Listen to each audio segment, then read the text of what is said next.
Honourable Member for Windsor, Tecumseh. Thank you, Mr. Speaker.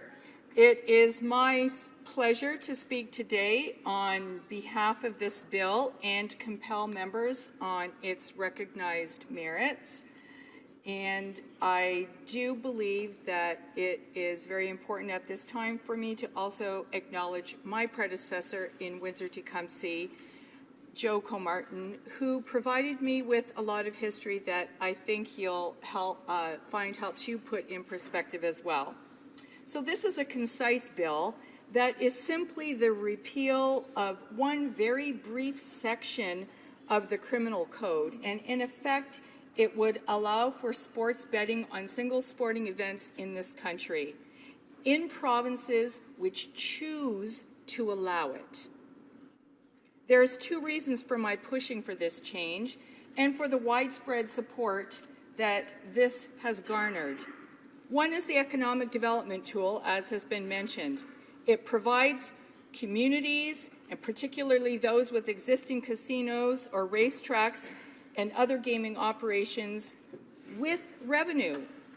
We've heard from some provinces, as they are the ones responsible for deploying this tool, that they would be placing the operations in one of those centres, some more broadly and others on a more limited scale. We had a study done by the Canadian Gaming Association 2 summers ago, and it showed, for instance, in my region of Windsor, which has a very substantial commercial casino, Caesars Windsor, that it would secure 150 to 200 new jobs.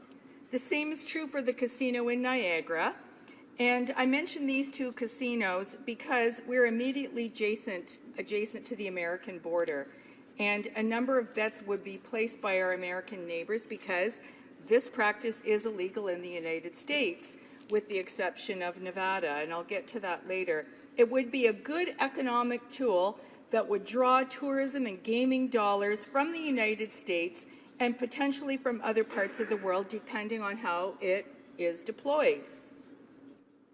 The other major reason was the impetus for this initiative, and that is that this type of gaming is going on now, but it is almost exclusively offshore.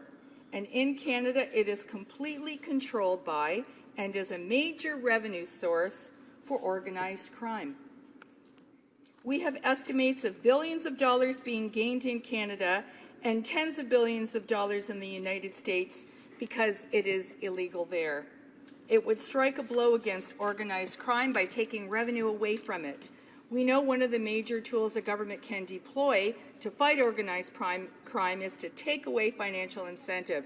This would help us do that. This is a very important bill from this perspective. That industry is very big, and it is entirely controlled by organized crime at the present time, both here and in the United States, because it is generally illegal in the United States to bet on one sporting event.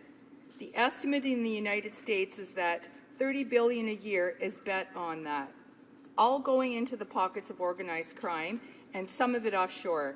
It's estimated that as much as $2 billion is spent in Canada annually. With all of that money going out of the country to organized crime syndicates in the United States and the Caribbean, and it's quite important, as you can see just from those figures, it's important that we move on this. And the other thing is that there's a National Gaming Association in Canada, and a couple of years ago, it completed a study that shows the employment would be created by making this into a legal business. And for instance, in Windsor, there would be another 150 jobs directly secured for current employment at the casino in Windsor. In the riding of the Minister of Justice, there is a casino, and a similar number of jobs would either be saved or added and thus secured in this job creation. The stakeholder support for this legislation is broad in both the public and private sector. The legislation has support from provincial and municipal governments across Canada, as well as unanimous support from the Chamber of Commerce community and the Canadian Labour Council. In addition, businesses and organizations operating in the tourism sector have expressed support, as well as firms in the so-called grey market. and that's the legitimate multinational sports betting operations catering to Canadian clients on the internet who want to operate in a clearly defined and regulated environment. I would also note, as my colleague from Windsor West has discussed, that this legislation has support from the law enforcement community. It is generally recognized as a safe, legal, and regulated environment around this activity that will detrimentally impact organized crime by significantly reducing their revenues from illegal wagering by providing customers with a legal option. The previous legislation was originally opposed by all 4 major sports organizations in North America, that's true, the NBA, the NHL, the NFL, the MLB, but since 2011, the NBA has completely changed their position on single event sports wagering, and the NHL is increasingly becoming involved in gambling after announcing a formal partnership with a major online fantasy sports wagering operation that's been mentioned, DraftKings. In short, the leagues are coming to the realization that sports wagering can be an asset to their business, and they are beginning to alter their position. And what is the best thing about this bill? Well, it costs the government nothing. It does generate considerable revenue for the province, which regulates the practice and puts funding in the coffers for adequate treatment. And from this perspective, it is a safe bet indeed. It is important to set this bill within a historical context. And I take this history, by the way, from the esteemed member who held my riding, Joe Comartin, prior to the 2015 election. If we go back and study this closely, the laws on gaming in this country go back to the 1600s in England.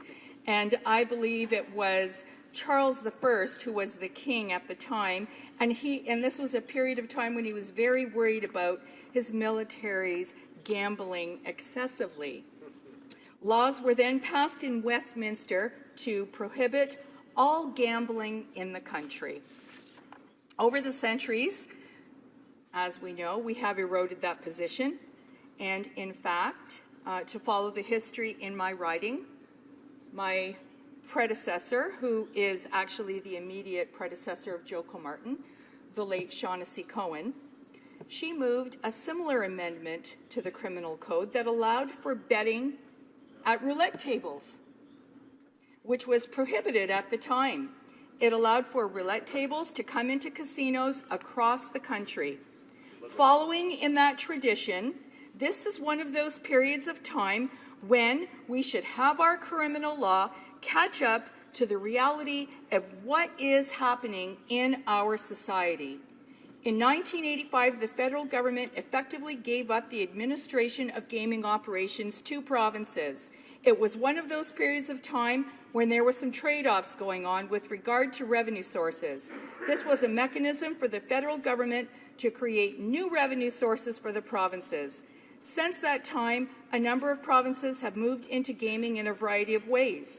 Lotteries, casinos, additional betting being allowed at racetracks, and we can go on down the list. But allow me to recap before closing the reasons for supporting this bill. It would be a blow against organized crime, a potential creator of good jobs in our economy. As well, it would move additional revenue into the hands of the provinces that choose to allow single sports betting now that it is no longer a criminal act. And it is a very simple amendment that does not require a great deal of effort to understand. I would encourage all members of the House to reconsider and support this bill.